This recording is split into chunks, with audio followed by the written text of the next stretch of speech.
So in that, feeling depressed, identify the heart issues. So is it anger? Maybe there's something going on.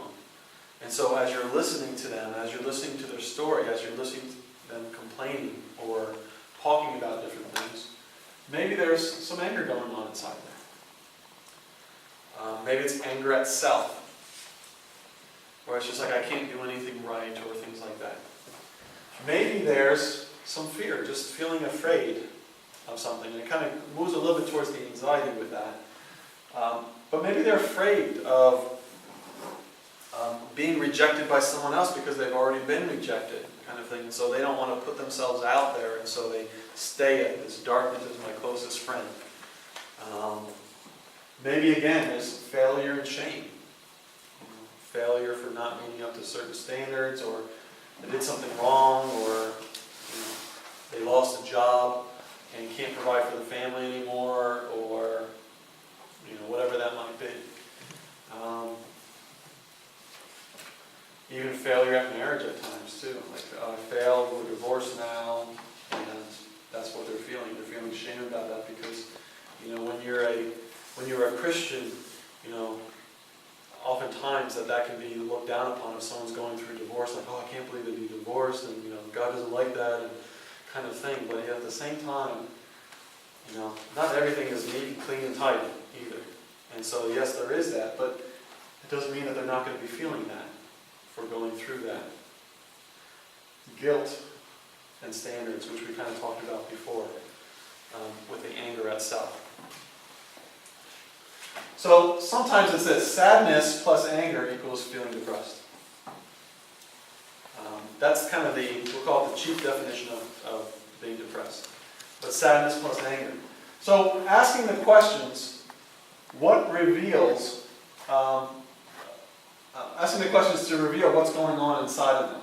So, what are your personal needs? Which basically are euphemisms for what are your rights or your demands. What do you need to be happy? That's a question that people like. What is it that you really need to be happy? And some people will say, well, convertible would be nice. I just want a spouse who loves me, who does what I want them to do. I just want a job who does. I just want to be appreciated by my spouse. But you get an idea of what they're looking for. And that's not to say, well, that's not to help them get what they want. You just want to know, again, reveal the heart. What is it that they really need inside? Where have their needs been met? Or unmet, rather. Where have your rights been violated? And maybe that's how they're feeling depressed because of that. What do you think you deserve that you haven't received? And so therefore, you might be feeling depressed because I deserve this and I haven't gotten it. And I'm upset with that. Sometimes it's, of whom are you jealous? And so sometimes there's a lot of this going on. Especially when it's looking at feeling depressed when there's anger there too. And so sometimes we're complicated people. So oftentimes there's just not one emotion that we're feeling. There's multiple emotions going on at the same time. And so even though we're kind of categorizing different emotions and how to help people through that, you can have 20 different emotions kind of going on. And so you'll have to just use your judgment to help and come beside them. Sometimes feeling depressed is driven by fear. Maybe it's a fear of death, a confidence of eternal security. How you'll die, will God accept me? And that just kind of, these spiritual questions are there, and it's just like, I can't move. I can't move forward with all of this that's going on because I'm afraid for this. And then all of a sudden the person might get a little bit more depressed. Sometimes it's the fear of the past recurring. Threats of violence or abandonment. So there's a fight or flight response. And so in this case, it's more of a flight. And so I'm withdrawing because I'm afraid it's going to happen again. Sometimes there's, again, fear of man issues, which is about trusting in others, other people's opinions, that they basically define who you are. Psychologists call it the looking glass self, where you define me based on the things that you say to me, that you reflect to me. So if you say I'm ugly, I'm ugly. If you say I'm fat, I'm fat. If you say I'm a horrible preacher, I'm a horrible preacher.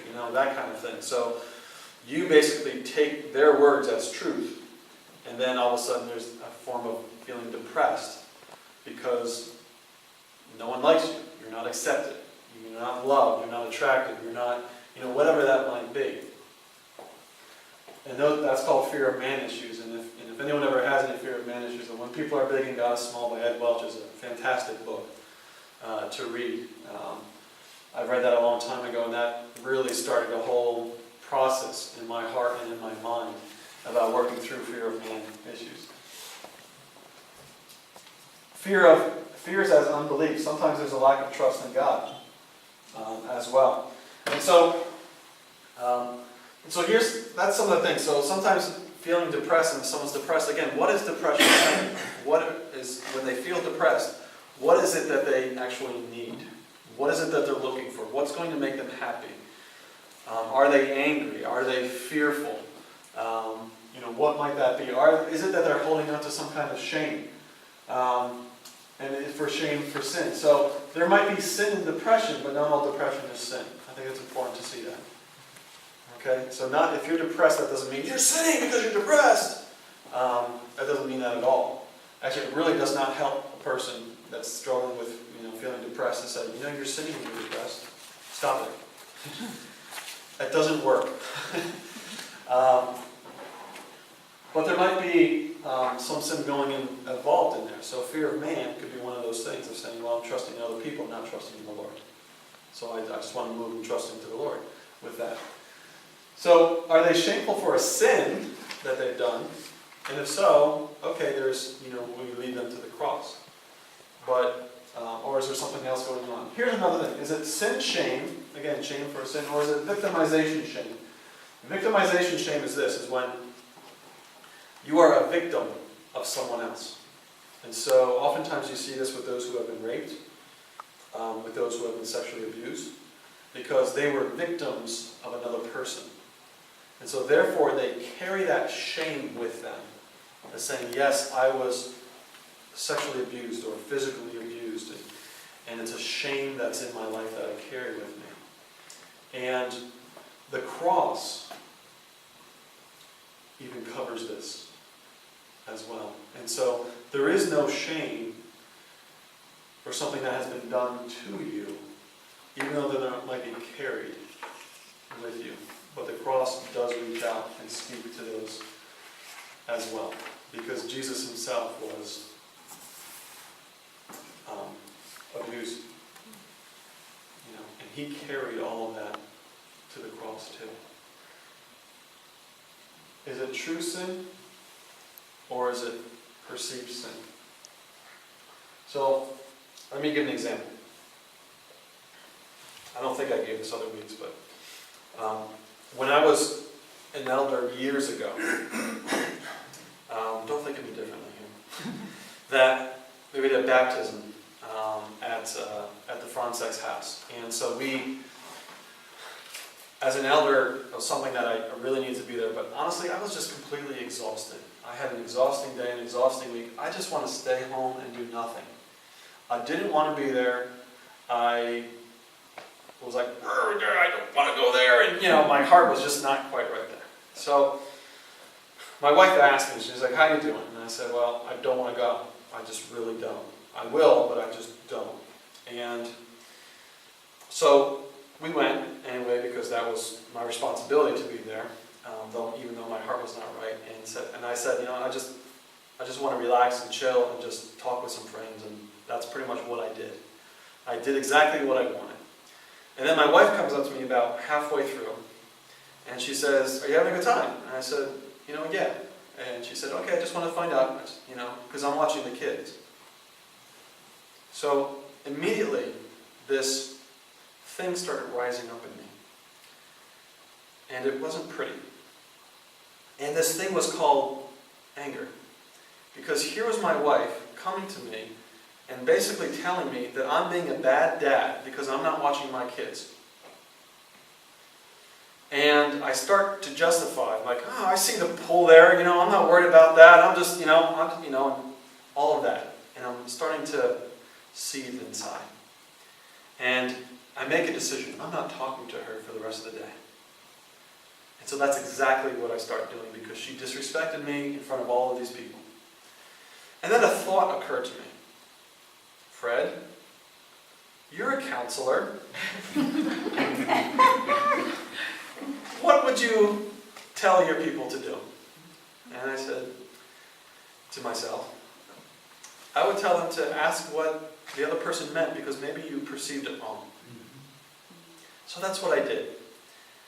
And so I asked her, I said, well, when you said this, what was going on in your mind and your heart? And she said, I just wanted to let you know that I was watching the kids, so you don't have to worry about them, so that you can just relax and have a good time. This is a great testimony for my wife. A poor one for me. But at the same time, I was saying, well, we live by grace. But my perception was the reason that I was getting angry. My perception was there. And the thing is that my wife never sinned against me. But that's just how I perceived it. And so it's important that when we become angry, or even when we feel depressed, our perceptions play a role in what's going on. Just like it did with Jonah, where his perception was, that's injustice, that's wrong to have mercy. And he got angry and depressed even. You could say both of those were there. But our perceptions are very much involved in how we feel with being depressed and such. And so it's not necessarily truth. And that's something to kind of keep in the back of our minds as well. So yes, I had to ask my wife for forgiveness for my anger toward her, and she was gracious with that. But it makes a great illustration.